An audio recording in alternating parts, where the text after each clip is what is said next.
이런 말씀을 들어보셨습니까? 예수님이 없었다고 한다면 사도 바울이 없었고, 사도 바울이 없었으면 기독교는 없었다. 이것은 정말 바울이 없으면 기독교가 없다는 뜻이 아니라 우리 기독교가 형성되어지고 기독교에 있어서 이 바울의 위치가 얼마나 중요한지를 그렇게 표현을 하는 것이죠. 하나님께서는 당신의 이 영원한 당신의 뜻, 즉 하나님의 계시를 이 세상 가운데 드러내시고 그것을 하나님께서는 기록하게 하셨습니다. 그것이 성경이죠. 그래서 구약 성경을 기록함에 있어서 하나님께서는 모세를 중심적으로 사용하셨습니다. 그리고 신약 성경을 기록함에 있어서는 바울 사도를 중심적으로 사용하셨음을 알고 있습니다. 그래서 구약 39권의 이 중심, 즉 토대가 되는 것이 모세오경입니다. 이 모세오경을 하나님께서는 애굽의 왕자였던 이 모세를 불러서 사용하지 않았습니까? 모세는 애굽에 있으면서 왕자로서 이 파라오의 궁전에서 최고의 학문을 다 통달한 사람이 이 모세예요. 그래서 이 모세를 통해서 구약 39권의 이 토대, 기초가 되는 이 모세오경을 하나님이 그의 탁월한 지성과 학문을 사용하여서 그것을 기술하게 하신 거죠. 여러분, 사도 바울 또한 마찬가지입니다. 사도 바울은 그는 이 히브리인 중에 히브리인으로서 그 당시 최고의 스카기였던 가말리엘의 문화생 학생이었습니다. 오늘날로 친다면은 서울대학 법대의 거기 법대 장학생, 그 정도 탁월한 이 히브리 율법의 이 통달한 박사였던 이 바울이 또한 그 시대의 문화인 이 그리스 문화, 이 그리스 문화, 이 수사학과 이 논리학의 또 탁월한 능력을 또 이 바울이 가지고 있습니다. 그래서 이 히브리적인 요소와 헬라적인 요소를 다 아울러 탁월한 것을 소유하고 있는 이 바울을 주님께서 부르셔서 이 신약의 27권 성경 가운데에 무려 13권을 이 바울이 기술하도록 그렇게 하신 것입니다. 여러분, 바울이나 모세나 절대로 인간적으로 볼 때는 하나님께 서임받을 사람들이 아니에요. 모세는 이집트의 왕자 출신이고 바울은 어떤 사람이죠? 교회를 박해하고 그리스도인들을 박해하는 이 우두머리였던 그 사람이에요. 그런데 주님께서 인간적으로는 도무지 하나님의 종이 될 수 없는 그 사람들을 사용하여서 당신의 성경 계시의 중심을 놓게 하시고 또 교회를 세우는 위대한 종으로서 주님께서 바울과 모세를 주님이 사용하지 않으셨습니까? 여러분, 이것이 바로 하나님께서 하시는 일의 방식이에요. 여러분, 지금까지 바울은 이 로마서 1장부터 8장까지의 주요 내용이 뭡니까? 바로 죄인이 어떻게 하나님 앞에 의롭게 되는가, 결코 율법의 행위가 아닌 그리스도 예수 십자가의 그 믿음을 통해서 우리에게 주님께서 의롭다 하시는 이신칭의 교리를 먼저 진술하고, 그리고 그 다음에 또 이 로마서 이제 5장부터 8장까지 뭘 진술했습니까? 그것은 바로 믿음으로 의롭게 된 이 성도, 이 신자는 하나님과 이제 화평을 이루고 하나님 나라를 유업으로 받지만은 여전히 우리 내면 속에 있는 이 부패성과 우리 밖으로부터 이제 몰려오는 이 세상의 유혹과 이 죄와 싸워야 되는 거룩한 성화의 삶을 계속적으로 살아야 된다는 것이 8장까지 논리예요. 그리고 9장부터 11장까지의 내용은 우리가 알다시피 바울이 특별히 유대인들에 대한 지극한 관심을 가지고 이 유대인들에 대해서 진술합니다. 바로 뭐죠? 유대인들이 처음에는 그리스도를 거절함으로 말미암아서 그 복음이 어디로 갔습니까? 이방인들이 갔죠. 그래서 이방인들이 구원을 얻고 이방인 교회가 충만하게 되면은 이제 드디어 복음이 이 유대인들도 영접하여서 하나님의 이 구속 섭리는 유대인들도 구원하고 이 이스라엘도 구원하시는 이 하나님의 구속 섭리를 이 바울이 이 9장부터 11장까지 쭉 진술하시는 거예요. 여러분, 그리고 나서 이제 우리가 오늘 살펴볼 이 본문은 1장부터 11장까지가 하나님께서 이제 우리 교회를 향해서 너희들이 무엇을 믿어야 될지, 무엇을 붙잡아야 될지, 이 진리와 기독교 교리에 대한 진술을 한다면은, 이제 그것을 붙잡았다고 한다면, 믿는다고 한다면은, 그 믿음에 합당한 이제 성도의 삶, 거룩한 신자의 삶, 실천적인 윤리 문제, 이것을 이제 오늘 이제 12장부터 진술하는 것을 볼 수 있습니다.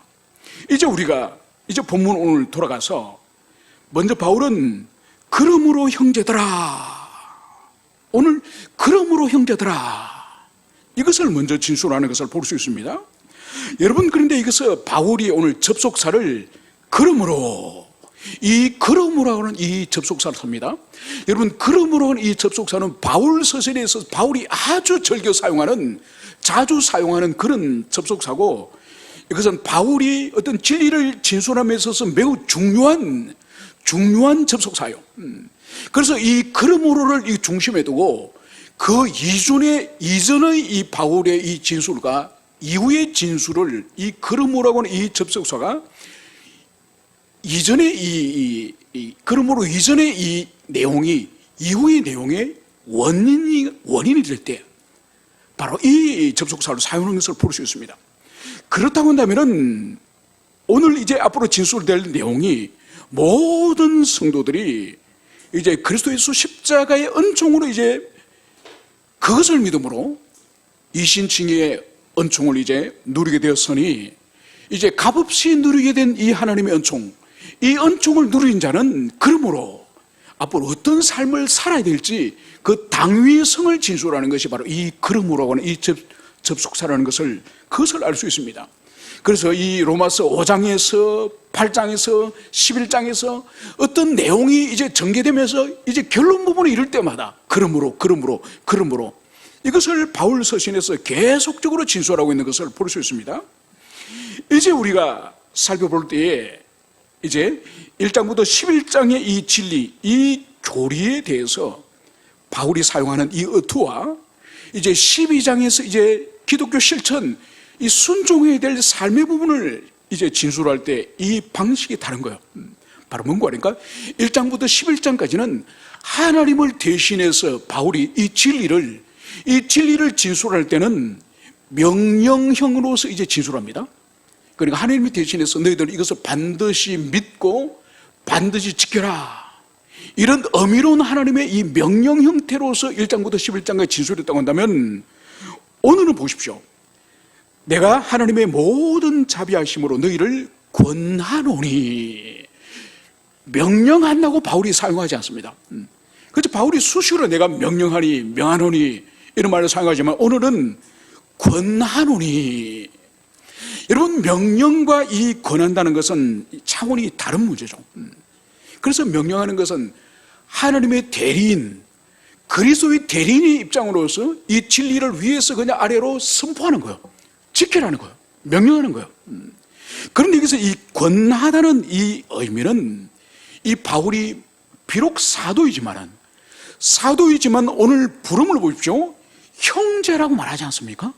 형제라고 부르면서 이것은 이 수평적인 관계, 이 수평적인 관계 안에서 강력히 설득하고 권면한다는 뜻이에요. 여러분, 놀랍지 않습니까? 우리 주님의 사도임에도 불구하고 같은 형제로서, 목양자로서 설득하고 권면하고 있다는 이 말을 오늘 바울이 이 로마서에 사용하는 거예요. 여러분, 목회를 하다 보면은 영혼들에게 이렇게 인격적으로 설득을 하거나 권면을 할 일이 참 많습니다. 물론 이 강단 위에서는 주로 말씀을 선포하는, 하나님을 대신해서 이래 말씀을 증거하는, 선포하는 그런 위치지만은, 이제 강단 아래 내려가면은 지체들이 명령하기보다는 설득을 하고 권고를 하고 이제 존중을 하면서 그렇게 인격적으로 설복을 하지 않습니까? 그죠? 그런데 그런 것을 싫어하는 사람이 의외로 많습니다. 오히려 막 강력하게 이렇게 막 이렇게, 여러분, 그래서 나오는 것이 바로 뭔가 하니까 교주예요, 교주. 여러분, 부패한 인간의 내면에는 어떤 게 있는 거 하니까 자기를 이렇게 강력한 리더십이나 강력한 권세로 막 휘둘러 주길 바라는 거예요. 그래서 자기를 꼼짝하지 못하도록 꼼짝하지 못하고 장악해가지고 그 사람을 이렇게 막 휘둘러주고 막 앞에서 끌어당겨가지고, 그래서 그 사람만 무조건 따라가고 싶은 이런 종교의식이 인간들이 있는 거예요. 여러분, 이건 참 좋지 않은 겁니다. 그리고 여기로부터 이것이 이제 심해지면은 이제 교주가 나오고 비인격적인 목회자와 양의 관계가 여기서 흘러나오는 거죠. 여러분, 지금도 서울에 가면 몇만 명 모이는 교회에서 이 담임 목회자가 장로나 이 교회 중직들이 잘못하면 메초리로 때립니다. 불러내가지고 메초리 때립니다. 여러분, 또 어떤 목회자는 이 성도들이 잘 못하지 않습니까? 이 교회 생활에 뭘 잘못하면 성도들이 본 앞에 불러내서 뺨을 칩니다. 뺨을 때립니다. 여러분, 그것도 은혜롭게 받아들인다는 거예요. 여러분, 그건 아니에요. 여러분, 예수님이 이 지상에 오셔서 사도들 베드로가 주님을 보고 말 실수할 때 뺨을 때렸습니까? 여러분, 주님께서 복음서 어디를 살펴보세요. 주님께서 사도들이나 성도들이나 누구 하나 주님 앞에 얼마나 악한 짓을 많이 했습니까? 그렇다고 해서 바리새인 한 사람 불러내서 뺨을 치거나 아니면 메추리 때리거나 비인격적 욕설을 하시거나 주님 일체 그런 거 없습니다. 오늘 바울이 보십시오. 하나님께서 분명히 이 바울에게 이제 하나님의 무한한 자비로서 이제는 이 성도들에게, 이 로마교회 성도들이 권고를 하는 거예요. 권고를. 그래서 이 목회자가 권고를 할 때는 별로 시큰둥 받아들이지 않습니다. 이 설득을 하고 권면을 하고 인격적으로 하면은, 그래도 막 강력하게 이렇게 막 비인격적으로 몰아치고 막 협박을 하듯이 하고 이런 거 참 안 좋은 거예요. 그런 걸 받아들이고. 그러니까 이 목회자들이 유혹을 받는 거죠. 인격적으로 설득을 인격적으로 해가지고는 안 되겠다. 인간이라는 결국 인격적으로 해주는 이걸 악용을 하더라. 그래서 나도 비인격적으로 이거는 하나님의 말씀이야, 이거 하나님의 명령이야, 하나님의 뜻이야, 이러면서 몰아가면서 이단이 결국 나오고 교조가 나오는 거예요.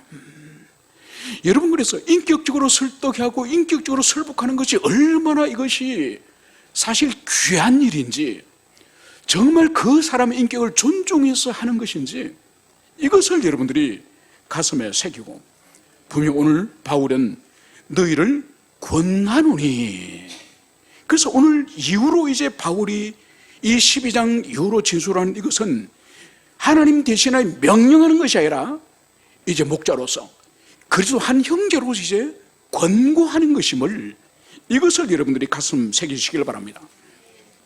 그러면서 이제 바울은 이렇게 진술하고 있습니다. 너희 몸을 하나님이 기뻐하시는 거룩한 산제물로 드려라. 여러분, 이제 바울이 권고하는 것은 다른 것이 아니라 너희 몸을 하나님 기뻐하시는 산제물로 드려라.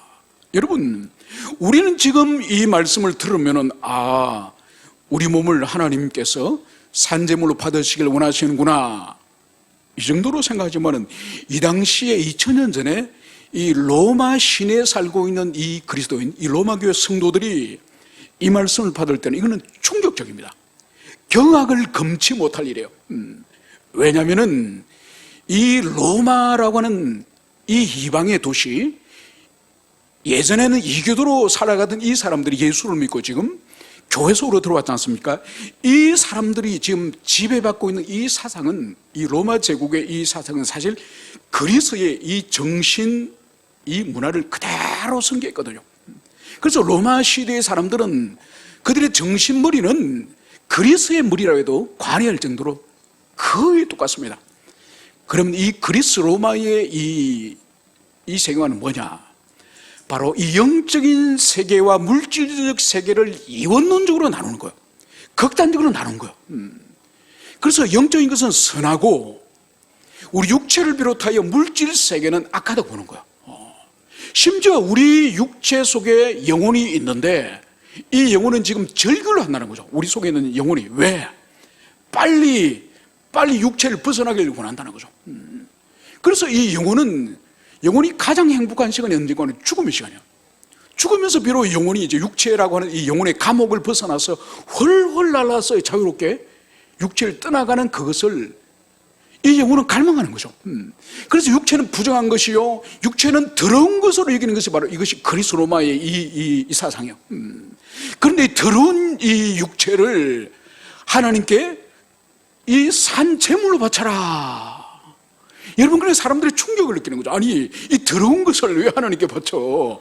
가장 깨끗하고 거룩한 영혼을 하나님께 바쳐라. 이러면 이해가 되지만은 이 더러운 육체를 주님께 산제물로 바쳐라 그러니, 이것이 오직 기독교에서만 가르치는 교훈이에요. 우리 몸을 하나님께 거룩한 산제물로 바쳐라고 하는 이것은 다른 어떤 종교에서도 가르치지 않는 우리 기독교에서만 하나님이 가르치는 그 진리라는 그것을 우리가 이해해야 됩니다. 그러면서 우리가 이 육체에 대해서 이 기독교 안에서도 아직도 있고 2000년 전 바울 시대도 있었던 이 육체에 대한 양극단을 우리가 조심해야 됩니다. 이 양극단이 뭐냐? 바로 이 육체는 이미 썩을 몸이고 이것은 하나님 앞에도 아무런 가치가 없고, 그래서 이것은 마음대로 사용해도 된다. 그래서 마음대로 술을 퍼마시고 또 엄란한 간음의 죄를 짓고 어차피 죽으면 썩을 것이고, 우리 육체가 구원받는 거 아니니까, 영혼이 구원받으니까, 이런 극단적인 이 육체관을 가지고 있습니다. 또 다른 한 측면은 어떤 건가 하니까 이 육체가 이 죄성이 깃들이기 때문에 이놈은 내가 아주 잔인하게 다뤄야 돼. 그럼 때로는 채찍을 내고 자기 몸을 자기 때립니다. 그리고 자기를 향해서 너 3일 굶어, 너는 밥 먹을 자격 없어, 굶어. 자기를 학대하는 거야. 그러니까 이 육체가 건강하고 힘이 넘치면 그 힘이 죄를 지으려고 이 육체 욕망이 꿈틀거리기 때문에 이 육체를 계속 약화시키는 거야. 자기에게 매를 들거나 굶어서 쫄쫄 굶어서 육체 욕망들이 거의 없는 것처럼 사라지게 만들거나. 여러분, 이 양극단은 다 옳지 않은 거예요. 자기 몸을 학대해서 약화시키는 것도 옳지 않고, 그리고 육체를 마음대로 굴려서 어차피 죽고 썩어질 것이라고 하는 이 율법이 없는, 윤리가 없는 이런 형태의 육체가 옳지 않습니다. 여러분, 성경은 우리 몸을 뭐라 그러죠? 바울은 고린도전서에서 성전이라고, 성전. 여러분, 구약시대 때 모세가 만든 성막과 솔로몬이 만든 그 성전에 하나님의 영광이, 하나님의 성령이 계시기 때문에 성전에 불렀지 않습니까? 이제 그 하나님의 이 성령께서 이제는 어디 계시죠? 우리가 예수 그리스도를 영접할 때 우리 속에 그분이 들어오십니다. 그래서 우리 속이 성령이 계시는 거룩한 처소이기 때문에 우리 육체를 신약 성경은 성전이다, 너희 몸이 성전인 것을 알지 못하느냐, 바울은 그렇게 말하는 거죠.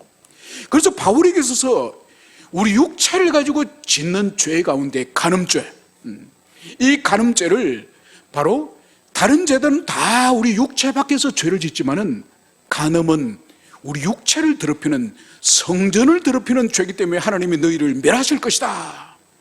그렇게 하여서 주님께서는 이 간음죄를 아주 무섭게 다루시는 그것을 볼 수 있습니다. 그래서 이 육체를 하나님께, 이 몸을 하나님께 산제물로 드리라는 것은, 이것은 기독교만의 독특한 주님의 진리인 이것을 우리가 가슴에 새기게 될 것입니다. 그러면 우리가 몸이라고 하는 이 주님이 도대체 몸을 드리라고 하는 이것이 도대체 뭔지를, 이것을 우리가 이해해야 될 것입니다. 여러분, 몸이라고 하는 이 헬라 소마라고 하는 이 단어에는 두 가지 뜻을 가지고 있습니다. 그러니까 문맥에 따라서 이것이 어떤 의미로 사용되어지는지 문맥에 따라서 이것을 해석을 달려야 됩니다. 첫 번째 의미가, 이 소극적으로 이 몸 소마는 바로 우리 인간의 이 죄성이 깃들어져 있는 인간 육체 자체를 지칭할 때 사용이 됩니다. 그래서 바울의 이 로마서 6장에서 특히 이 부분을 진술하고 있는데, 6장에서 이렇게 말씀하고 있습니다. 죄가 너희 죽을 몸을 지배하지 못하게 하라. 바로 이때는 죽을 몸, 우리 이 육체를 말하는 거야. 그래서 죄를 지을 때도 이 육체를 사용해서 죄를 지지 않습니까? 그래서 죄가 우리 육체를 지배하지 못하도록 하나님이 지배하도록 하라, 이 말씀을 하죠. 그리고 너희 지체를 하나님께 의의 무기로 드리라. 여러분, 바울은 이 로마서 6장에서 우리 육체를 죄의 무기, 이 죄가 사용하는, 죄를 짓기 위해서 우리 육체가 사용되지 않도록 하고 하나님께서 당신이 사용하는 의의 병기, 의의 무기가 되도록 하라. 그 말씀을 로마서 6장에서 하시죠. 여기서는 바로 죄의 본성을 품고 있는 이 육체를 의미하는 것입니다. 그런데 적극적인 의미에서 이때 이 소마 육체는 단순한 육체를 말하지 않습니다. 그러면 뭘 말하냐? 바로 몸이라고 사용하고 있지만은 이 단어의 의미는 우리의 전 인격, 우리의 전 존재를 의미하는 것이 바로 여기서 몸이라고 할 수 있습니다. 그래서 여기서 오늘 바울이 사용하는 너희 몸을 하나님이 기뻐하시는 거룩한 산제물로 드리라 할 때 이 몸은 두 번째, 바로 우리의 전 존재, 우리의 전 인격을 하나님께 산제물로 드리라, 이런 의미로 우리가 이해해야 되는 것입니다. 여러분, 그러면 하나님께서 기뻐하시는 거룩한 산제물로 드려라, 이 의미가 도대체 뭘까요? 여러분, 이것은 바울이 지금 구약 성경, 구약의 레위기를 지금 염두에 두고 지금 이 말씀을 하고 있는 것을 볼 수 있습니다. 여러분, 구약에는 하나님께 나갈 때 반드시 제물을 가지고 나가죠, 그죠? 그 제물의 기본이 짐승의 피제사예요. 물론 곡식도 드리고 또 기름도 드리고 또 독주라든지 포도주도 이제 부가적으로 드리지만은 가장 기본적인 제사는 짐승과 짐승의 피를 드리는 것이 가장 기본적인 그런 제사가 되겠죠. 그래서 자기 집에서 키우던 그 짐승들 가운데 가장 좋은 것으로, 여러분, 좋은 것이 아니라 키우기 불편하거나 아니면은 귀찮거나 병들어 가지고 있는 저 양, 또 눈이 멀거나 다리가 다쳐서 쫄룩쫄룩 절고 있는 그런 제물을 드리면 절대로 안 됩니다. 여러분, 그래서 말라기에서도 하나님 말씀하시거든요. 아마 말라기 시대 때 아마 하나님께 올바로 제물을 못 드렸던 것 같습니다. 그래서 하나님이 얼마나 마음이 상하셨으면 너희들이 바치는 그 제물을 너희들 총독에게 갖다 줘봐라. 왜냐하면 눈멀고 절고 이런 것을 아마 말라기 시대 때는 그것을 하나님께 제물로 바쳤던 것 같습니다. 인간 총독에도 그걸 갖다 주면은 총독이 싫어할 거다. 그러니까 하나님이 만물의 중심을 통찰하신 그분께 부정한 제물을 들었으니 하나님이 얼마나 마음이 상하셨겠습니까? 그래서 자기 집에서 기르는 가장 좋은 짐승으로 그것을 성전에 가지고 가셨습니까? 그리고 자기 죄를 모두 고하고, 그리고 그 짐승 위에 이제 머리에 이제 안수를 하고, 그리고 자기 죄를 고하면은 하나님이 어떻게 봐주십니까?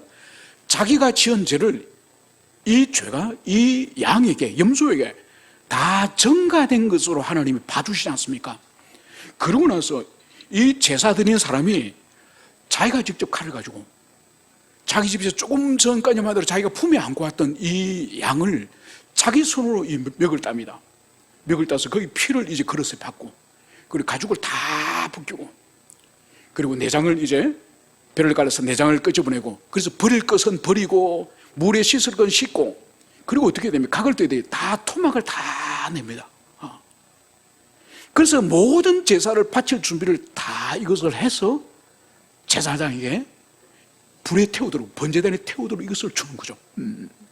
그러면 번제단에 태우든지 말든지 이제 던져두고 갑니까? 안 해요. 다 불타는 것을 똑똑히 그것을 지켜봅니다. 그래서 이 짐승이 자기 품에 안겨와서 토막이 나고 해체되어지고 피 흘리며 죽고 불타서 모두 사라지는 이 모든 순간을 이 제사자가 처음부터 끝까지 쳐다보는 거예요. 여러분, 하나님이 왜 그렇게 하셨을까요? 왜 직접 그 산 짐승을, 산 제물을 잡도록 하고, 그리고 해체되어지고 피 흘리는 모든 과정을 이 범죄한 자신이 직접 그것을 행하게 할까요? 그리고 마지막에 불태워지는 그 장면을 끝까지 목격하게 할까요? 두 가지예요. 하나님이 우리 인간의 죄를 얼마나 진노하시는지, 얼마나 혐오하시는지, 죄에 대해서는 반드시 피 흘림을 받을 것이고 반드시 죽임을 당해야 된다는 것을, 그것을 지켜보게 하는 거야. 그래서 마지막에는 이 불태워지는 이 불 속에 던져지면서 그 불은 장차 그리스도를 거절하는 그 인간들이 당할 지옥의 형벌을 구약시대 때도 그것을 지켜보게 하는 거야. 그러면서 또 주님은 하나의 무슨 교훈을 주시죠? 이 재물을 불태우고 재물을 이제 각을 져서 토막을 내서 불태우지만은 범죄한 그 사람의 몸에는 하나도 주님이 손을 대지 않지 않습니까? 그래서 이것은 죄인을 향해서는 하나님의 무한한 자비를 그것을 보여주는 거죠. 여러분, 그래서 이것은 그대로 그리스도의 십자가를 통해서 그대로 실체를, 이 제사의 실체를 교회 시대 우리들에게 그대로 보여주지 않습니까? 그래서 우리를 대신하여서 주님이 그 지옥의 형벌을, 그 십자가 위에서 지옥의 형벌을 주님이 경험하시고, 그렇지만 진짜 범죄한 우리에게는 주님께서 손 하나 대지 않으시고 우리를 온전히 주님께서 용서하시는 하나님의 무한한 자비를 주님이 보여주시는 것이 바로 십자가의 은총이 아닙니까? 여러분, 그렇기 때문에 이러한 은총을 이미 구약 시대 때부터 주님께서 제사를 통하여 생생한 죄와 형벌, 그리고 하나님의 자비와 구원, 이것이 뭔지를 이 제사를 통해서 생생한 시청각 교육을 주님께서 보여주신 거예요. 여러분, 그래서 선한 양심을 가지고 만약 자기 집에 짐승을 하나님께 바쳐지는 제사를 제대로 드리면 하나님 죄를 얼마나 혐오하시고 죄를 얼마나 사랑하시는지는 여러분 구약 제사 때 이미 경험하는 거예요. 여러분, 그렇기 때문에 결코 이 구약의 제사가 헛된 것이 아니에요. 헛된 것이. 여러분, 그래서 오늘날도 우리가 교회에서 그리스도에서 이 복음을 정말 진실로 깨닫고, 그래서 정말 내 자신의 죄가 얼마 하늘같이 이런 큰 죄가 있었고, 그리고 더 나아가서 그 죄를 대신해서 우리 예수님이 십자가에서 비참하게 내 대신 죽으셨다고 하는 이 대속의 사건을 진실로 우리가 믿고 깨닫는다면은 여러분, 우리는 새 사람이 되는 거예요. 새 사람. 예전에 다른 사람이 아니에요. 여러분, 우리 자신이 아는 거예요. 자신이. 여러분, 왜 많은 사람들이 교회를 그토록 오래 다녀도 삶이 변화되지 않을까요? 인격이 변화되지 않을까요? 진짜 예수님을 못 만났기 때문에 그런 거예요. 만난 척 흉내를 내고 주님 만난 것처럼 그렇게 살아가지만은 여러분, 변화되지 않는 인격과 변화되지 않는 삶은 진짜 주님을 만나면은 진짜 나 자신에서 예수님이 죽었다는 것을 절절히 그 인격과 심령에 경험되어지면은 옛날의 삶을 계속 살 수가 없는 거예요. 여러분, 그래서 이 그리스도인들은 반드시 십자가를 통해서 회심을 해야 돼요. 회심. 여러분, 회심하지 않으면 그 사람은 천국도 없고 영생도 없고 구원이 없는 거예요. 여러분, 그래서 보세요. 제일 먼저 이 회심에 이르기 위해서는 자신이 얼마나 악한 죄인인지 죄에 대한 인식이 먼저 분명히 있어야 됩니다. 여러분, 많은 사람들이 오랫동안 신앙생활을 하고 모태 신앙으로서 이렇게 신앙생활을 하면 자신이 반듯한 모범 그리스도인이라고 생각하는 사람들이 많습니다. 여러분, 그러다가 진짜로 인격적으로 예수 그리스도를 만나면은 얼마나 더러운 존재인지 그제서야 깨닫는 거예요. 그래서 제일 먼저 회심의 첫 출발은 자기가 생애적으로 깨어지는 그 주님을 만나는 이 죄에 대한 인식, 이것이 먼저 있어야 돼요.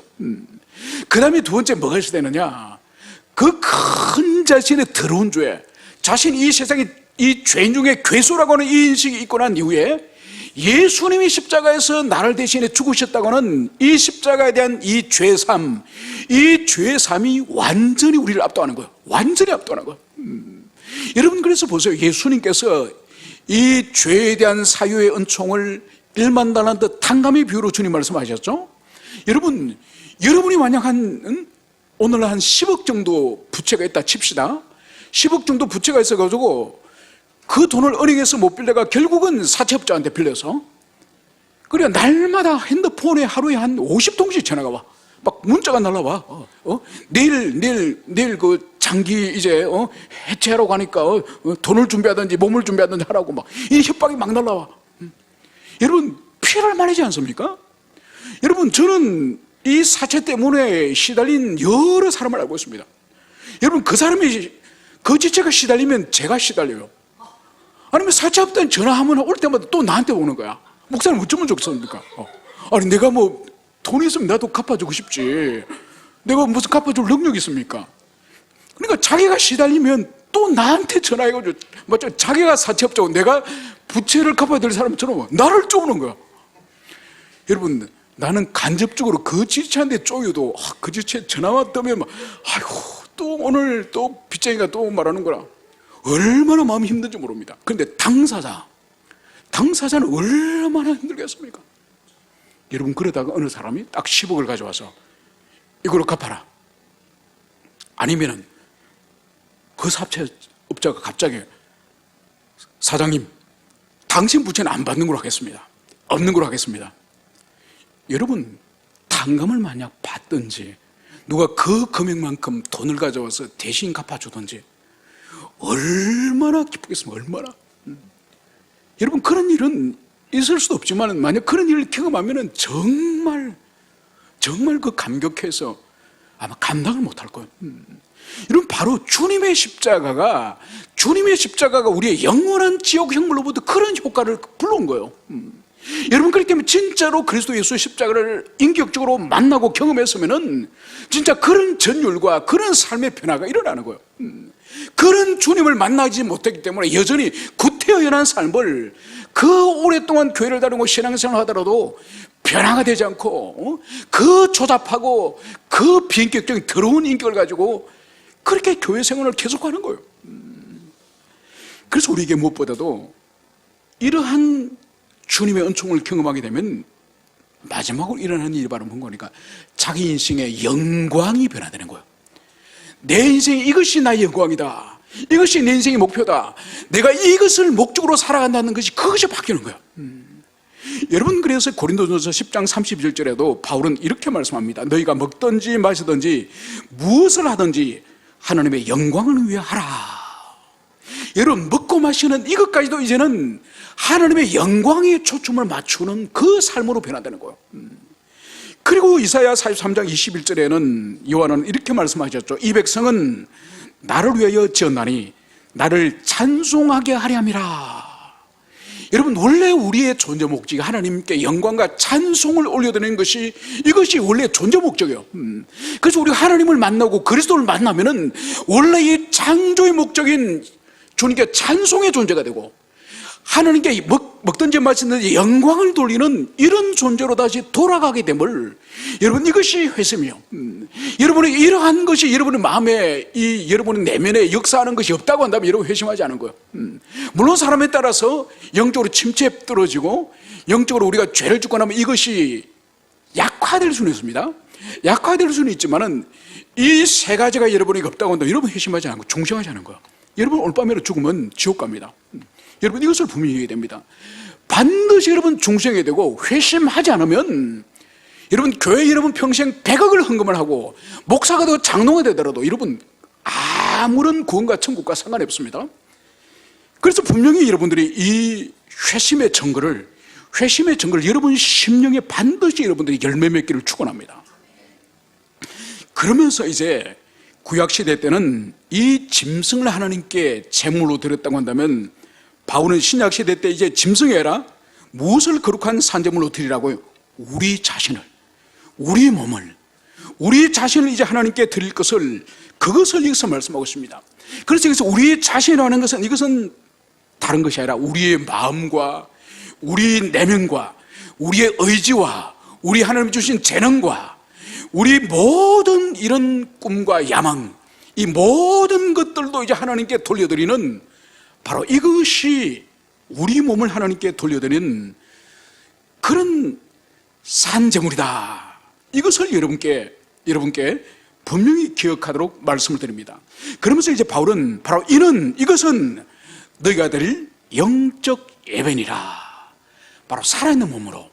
구약시대 때는 살아있는 짐승을 죽여서 드렸다고 한다면은 이제 신약시대, 교회시대에 우리는 우리 몸을 죽여서 드리는 것이 아니라 살아있는, 우리 살아있는 인격을 통해서 행하는 모든 삶의 영역에서 행하는 이 삶, 이것이 이제 하나님께 이제 산제물로 드려야 될 것을 말씀을 하면서 바로 이것이 영적 예배다. 여러분, 우리 성경은 영적 예배라고 이렇게 번역을 하고 있지만 더 엄밀히 말해서 이 번역은 영적 예배라기보다는 합당한 예배다. 그것이 합당한 예배다. 이것이 더 정확한 번역입니다. 바로 뭔가 하니까 우리의 모든 인격과 우리 모든 삶으로 살아드리는 이 전체를 하나님께 돌려드리는 이것이 바로 믿음으로 의롭게 된 우리가 돌려드려야 될 합당한 예배다. 이런 의미로 여러분들이 이해하시면 되겠습니다. 여러분, 여기서 우리가 살펴볼 것은 이 신약시대 때 이 예배에 대해서 우리가 이해를 해야 됩니다. 여러분, 오늘 우리 교회 와서 우리가 예배 드리는 것이 맞습니다. 그런데 이것은 공예배라 부릅니다. 장로교 헌법에도 이 주일 이 예배를 공예배라 부릅니다. 그래서 이 공예배는 공동체적으로 하나님 앞에 나와서 우리가 함께 예배드리는 이 공동체 예배지 않습니까? 여러분, 그래서 주일 성수가 중요한 이유가 바로 이거예요. 우리가 한 지체, 한 공동체, 주님의 몸으로서 함께 이 말씀을 받아서 하나님 앞에 나가기 때문에 이 공동체 예배를 드리는 이 주일 성수가 그래서 중요한 거죠. 그래서 이 공예배는 모든 우리의 경건과 모든 사역과 삶의 중심이 되는 거예요. 그리고 이것이 토대가 되지 않고는 이제 이후에 이제는 두 예배를 제가 더 말씀드리겠습니다. 또 하나는 개인 예배. 이 개인 예배는 우리가 개인적으로 하나님께 주의 말씀과 기도를 통해서 주님 앞에 나가는 개인적인 그런 예배 시간을 말하는 겁니다. 그래서 여러분들이 새벽에 이제 주의 말씀을 우리가 함께 묵상하는 그 시간과 기도하는 그 시간과 여러분들이 또 회사에서 또 시간을 따로 가지든지 하여튼 개별적으로 여러분들이 주님을 만나는 그 개인적인 예배 시간이 있습니다. 그래서 여러분, 실제로 그 사람의 경건은 이 공예배 때는 잘 모릅니다. 왜냐하면 다 함께 예배를 드리면 그 사람의 이 경건의 실체를 모르는 거죠. 다 함께 찬송하고 예배드리고 물론 그렇게 못하는 사람도 있지만은, 그러나 엄밀하게 주님 앞에 개인적으로 기도 시간을 가지고 개인적으로 주님의 말씀을 살피고 개인적으로 주님 앞에 엎드리는 이 개인 예배, 여러분, 이것을 통해서 사실 그 사람의 경건은 그대로 드러나는 거예요. 그리고 공예배는 그렇게 열심히 드리다가도 개인 예배가 거의 없는 사람들이 얼마나 많은지 몰라요. 세 번째로는 삶의 예배요. 그래서 이 공예배를 통해서 하나님의 은혜가 부어지면 그 은혜가 이제는 개인 예배 속으로 흘러들어가고, 개인 예배 시간에 하나님의 말씀과 기도를 통해서 주님을 인격적으로 만나고, 이제 그것을 이제 직장이나 가정이나 삶에 있어서 그 말씀대로 살아가는, 말씀대로 순종하는 그 삶이 바로 삶의 예배예요. 삶의 예배. 그래서 여러분, 이 공예배와 이 개인 예배와 이 삶의 예배가 이 삼각형이에요. 삼각형. 이것이 거룩한 순환을 이뤄. 순환을 단절되지 않고, 그리고 공예배 때, 주일 예배 때 깊이 주님을 만나고 찬송과 기도를 통해서 만나고, 그리고 이것이 우리가 주중에 개인의 이제 예배 시간에 하나님께 말씀을 묵상하고 말씀을 붙들고 기도하고 우리 개인의 가정의 문제 기도하고, 그리고 그 기도의 영을 가지고 능력을 가지고 우리 삶의 현장에 와서 진실하고 정직한 성도로서 그리스도인으로서 살아가는 거예요. 여러분, 삶의 예배 자리까지 나가지 못하는 그리스도인들이 이 땅에 얼마나 많은지 몰라요. 얼마나. 그래서 여러분, 그리스도인이 이 세상의 빛이라고 하는 이것은 실제로는 이 뿌리는, 근본은 이제 공예배를 통해서 은혜가 흘러나오지만은 실제적으로 이 세상으로부터 조롱과 비난을 당하는 것은 우리 그리스도인이 삶의 예배 자리가 없기 때문에, 삶의 예배에서 열매가 없기 때문에 오늘날 세상에서 우리 그리스도인과 교회가 이렇게 무시와 조롱을 당하는 거죠. 여러분, 제가 가끔씩 예화로 드는 그런 곰탕집 있지 않습니까? 어느 집사님이 곰탕집에서 이 한우 뼈다귀를 가지고 밤새도록 구워가지고 이제 새벽부터 그 국물로 이제 곰탕 설렁탕을 이제 파는데, 어느 날 보니까 이 국물이 좀 누르스름하고 좀 검은색이 비치는 거죠. 그리고 뼈를 건져서 보니까 이게 한우 뼈가 아니야. 이 잘못된 거야. 이게 수입고기 뼈. 그리고 이 사장님이 마음이 상해가지고 전화한 거예요. 아니, 한우 뼈를 보내라 그랬더니 왜 이 수입 뼈를 보내가지고 이 국물이 좀 누렇고 시커멓습니까? 이거 어떻게 장사하라고 그럽니까? 그러니까 그 정육점 사장님이 웃으면서 아이고 사장님 그런 일 흔합니다. 걱정하지 마시고요. 프리마 있죠. 프리마를 거기에 딱 한 봉지를 부어가지고 딱 저으면은 한우뼈보다 더 하얗고 맛도 한우뼈보다 더 고소합니다. 사장님 문제 아닙니다. 그런 일 많습니다. 그냥 아십시오. 여러분 그 집사님 사장님이 그날 어떻게 했겠습니까? 영업했겠습니까? 안 했겠습니까? 영업 안 했습니다. 밤새도록 꽂던 그 뼘물을 다 버리고 딱 앞에 출입문 앞에 글을 하나 써붙인 거죠. 오늘은 저희들이 재료가 준비가 되지 못해서 오늘은 영업을 쉬도록 하겠습니다. 여러분 그렇게 하는 거예요. 이게 그리스도인이에요. 여러분 삶의 자리, 영업의 자리 손실이 있고 손해가 있더라도 자신은 그리스도인이기 때문에 하나님 앞에서 손님 한 사람 한 사람이 예수님이 오늘 우리 집에 설렁탕 드시러 오고 곰탕 드시러 오신다는 그 마음을 가지고 대접을 하는 거예요. 그런데 주님께 아이고 오늘 수입육이니 주님 오늘 프리마 드시라고 그렇게 할 수 없다는 거죠. 여러분 이것이 바로 이 공예배로부터 은혜가 개인 예배로 흘러들어오고 개인 예배가 이제는 이 삶의 예배로 흘러왔을 때 일어나는 일이에요. 그래서 오늘 너희가 드릴 영적 예배니라, 이것은 바로 공예배와 개인 예배와 이 삶의 예배까지 통합하는 이 모든 삶을 우리가 주님께 드려야 될 그 예배라는 것을, 그것을 여러분들이 가슴에 새기시길 바랍니다. 그러면서 이제 주님께서는 너희는 이 세대를 본받지 말고, 주님께서는 로마교를 향해서 성도들 향해서 이 세대를 본받지 말라, 이 말씀을 여기서 하고 있습니다. 여러분 우리가 사용하는 사자성어 가운데서도 건묵자적이란, 건주자적이란 이런 사자성어 있지 않습니까? 우리가 알다시피 먹을 가까이 하는 사람은 결국 손에 검은 물이 들 것이고, 건주자죠. 바로 붉은 것을 가까이 하면 결국은 붉은 물이 당연히 들겠죠, 그죠? 이것은 물리적 세계에서 붉은 것을 가까이 하거나 검은 것을 가까이 하면 당연히 손에 아니면 옷에 튀는 것처럼 여러분 영적인 논리도 마찬가지요.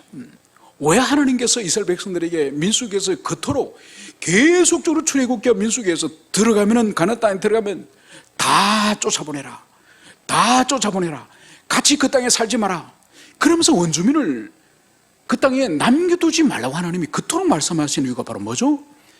여러분 먹을 가까이 하면 검어지듯이 그 원주민이 한 성읍에서 이렇게 부대끼면서 살아가면은 결국은 삶의 양식이라든지 삶의 전통과 관습을 결국은 보고 배우는 거죠. 그래서 우리 어릴 때 부모님들이 별로 평이 좋지 않은 친구를 만나고 그러면은 만나지 마라, 사귀지 마라, 그 인간 만나지 마라, 가까이지 마라. 부모님 그러지 않습니까? 그 이유가 바로 뭔가요? 만남의 인격적인 존재들은 더 영향을 주고받습니다. 그렇기 때문에 주님께서는 바로 이 세대를 너희들이 본받지 마라. 여러분 로마는 그 시대에 로마 제국 전체 안에서도 가장 타락하고 가장 부패하고 가장 인간이 저지를 수 있는 모든 악이 총화적으로 모인 것이 바로 이 로마예요, 로마. 그래서 인간이 저지를 수 있는 모든 정치적인 암살, 테러, 그리고 간음, 동성애, 절도, 모든 음모들이 이 로마에서 다 꼽히고 다 일어납니다. 바로 그 가운데 그리스도인들이 함께 살아가기 때문에 바로 그들을 너희들이 본받지 말라, 이 말씀을 여기서 하는 거죠. 여러분 이것은 오늘 우리에게도 마찬가지예요. 오늘 우리가 살아갈 때에 이 세상을 둘러보면 얼마나 미친 듯이 돌아가지 않습니까? 이렇게 거짓말을 좋아하고 이렇게 거짓말이 잘 용납되는 이런 사회가 이 세상에, 이 세상 나라 가운데 어디 있습니까? 얼마나 거짓말과 친화적인 나라가 우리 국민과 우리나라입니까? 여러분 그렇게 보십시오. 이 세상을 둘러볼 때에 오늘날 돈에 미쳐있지 않습니까? 돈에. 그래서 그 사람의 인격과 그 사람의 모든 삶의 수준과 모든 것을 돈을 가지고 평가하죠. 무슨 자동차를 타느냐, 어떤 아파트 몇 평짜리 사느냐, 어떤 옷을 입느냐. 여러분, 돈이 완전히 사람을 장악하는 그런 시대가 되지 않았습니까? 또 하나가 뭐죠? 쾌락이죠, 쾌락. 여러분, 이제는 쾌락으로 한다면은 이제 인간이 탐할 수 있는 모든 지경까지 다 가서 이제는 더 이상 인간이 인위적으로 마약이라는 걸 사용합니다. 마약. 미친 듯이 마약이. 여러분 보세요. 마약이 지난 5년보다가 지금 한국에서 마약이 유통되는 것이 18배가 더 많이 유통돼요. 엄청난, 그렇죠? 전국 어디든지 전화를 통해서, 문자를 통해서 마약을 구해달라고 연락을 하면 1시간 안에 이 퀵 서비스로 전국 어디든지 배달되는 데가 마약이에요. 마약의 가격이 얼마나 싸졌는지, 여러분, 피자 가격보다 마약이 더 쌉니다. 누구든지 마약을 이용할 수 있도록, 누구든지 저렴하게, 편리하게. 그리고 이 쾌락을 한다면 이 쾌락에 미친 것이 이 세상이에요. 그래, 더 자극적이고 더 미친 듯이 쾌락을 추구하는 이런 세상이에요. 바로 오늘 바울 사도는 이러한 이 세대, 이러한 이 세상에 너희들이 본받지 말라. 돈에 미친 듯이 돈을 가지고 평가하고 돈을 가지고 그 사람의 이 존엄과 가치를 평가하는 이 세상을 미친 듯이 너희들은 닮아가지 마라. 그리고 육체의 쾌락, 그거 너희들이 쫓으려고 하지 마라. 여러분, 그러면서 오늘 바울 사도가 이제는 무엇을 말합니까? 오직 마음을 새롭게 함으로 변화를 받아. 여러분, 오직 마음을 새롭게 함으로 변화를 받아. 여러분, 사람이 변화된다는 것이 뭔가요? 그 사람 변화됐다. 성형수술 전신 성형 한 5천 정도 견적내가지고 온 몸을 다 붕대에 감았다가 딱 한 달 만에 교회 짠 나타나서, 전에는 자매님이 85kg였는데 45kg가 되고 짠 나타났으면 그걸 변화된 거라 그럽니까? 물론 얼굴은 변화됐죠. 뭐 한 40kg 피계를 제거했으니까, 그죠? 변화된 거죠. 여러분, 그런 사람이 성격과 성품이 변화되겠습니까? 물론 변화되게 교만해지겠죠. 그죠? 예전에 열등의식을 가졌는데 이제는 교만해가지고 막 자기를 드러내겠죠. 여러분, 그런 것을 사람이 변화됐다 말하지 않아요. 오늘 바울 사도는 분명히 마음을 새롭게 함으로 변화를 받아. 여러분, 마음이 변하지 않으면 생각이 변하지 않아요. 여러분, 사람이 인간의 변화의 본질은 마음의 변화예요. 마음의 변화. 여러분, 마음이 변화가 쉽게 되던가요? 여러분 자신의 마음을 스스로 변화를 시켜봤습니까? 여러분, 절대로 인간은 자기 마음도 변화시킬 수 없고 다른 사람의 마음도 변화시킬 수 없는 존재가 인간이에요. 오직 인간은 마음이 어떻게 변화되는지 아십니까?